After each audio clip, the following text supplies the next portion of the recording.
আগে আনম্যারিড ছিল, এখন ম্যারিড। রেমিটেন্স যোদ্ধাদের জন্য নিজের ভেতরকার আবেগের কথা ফেসবুকে প্রকাশ করেছেন জোভান। শুটিংয়ের কারণে মাঝে মধ্যেই দেশের বাইরে যান তরুণ অভিনেতা ফারহান আহমেদ জোভান। আসা যাওয়ার পথে বিমানবন্দরে যেমন মাঝে মধ্যে ভোগান্তি সহ্য করতে হয়েছে, তেমনি অন্য অনেকের ভোগান্তির গল্পও শুনেছেন তিনি। এমনও গল্প শোনা যায় বিমানবন্দরের লাগেজের জন্য ঘন্টার পর ঘন্টা অপেক্ষায় থাকতে হয়।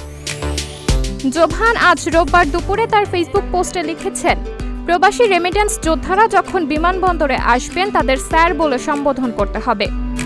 বিমানবন্দরে একজন সচিব যে সম্মান পান তার মতো সম্মান দিতে হবে প্রবাসী রেমিটেন্স যোদ্ধাদের।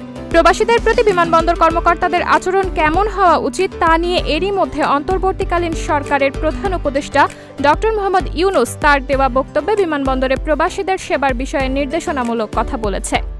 জোভানের কেন হঠাৎ করে এমন উপলব্ধি হলো জানতে চাইলে জোভান বলেন, ফেসবুক স্ক্রল করতে করতে প্রবাসীদের ব্যাপারে কিছু একটা দেখছিলাম। আমাদের আরেক অভিনয়শিল্পী সহকর্মী আনন্দ খালেদও প্রবাসীদের নিয়ে একটা পোস্ট করেছে। আমারও মনে হলো প্রবাসীদের অনুপ্রেরণা যোগাতে তেমন একটা পোস্ট করা যায়, কারণ আমাদের অর্থনীতিতে প্রবাসীদের অবদানের কথা বলে শেষ করা সম্ভব নয়। তারা আমাদের দেশের অর্থনীতির অন্যতম চালিকা শক্তি।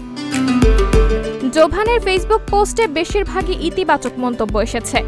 ভক্ত অনুরাগীদের একজন লিখেছেন, পৃথিবীর কোনো দেশে এত স্যার বলার নিয়ম নেই। নিয়ম কানুন ঠিক রেখে ভালো ব্যবহার আর ভালো সার্ভিস দিলেই যথেষ্ট। অন্য আরেকজন লিখেছেন, স্যার বলা থেকে সবসময় সুন্দর ব্যবহার করতে জানলেই হবে। আর হ্যাঁ, এত কষ্টে আনা জিনিসগুলো চুরি বা নষ্ট না হয় সেদিকে খেয়াল রাখতে হবে।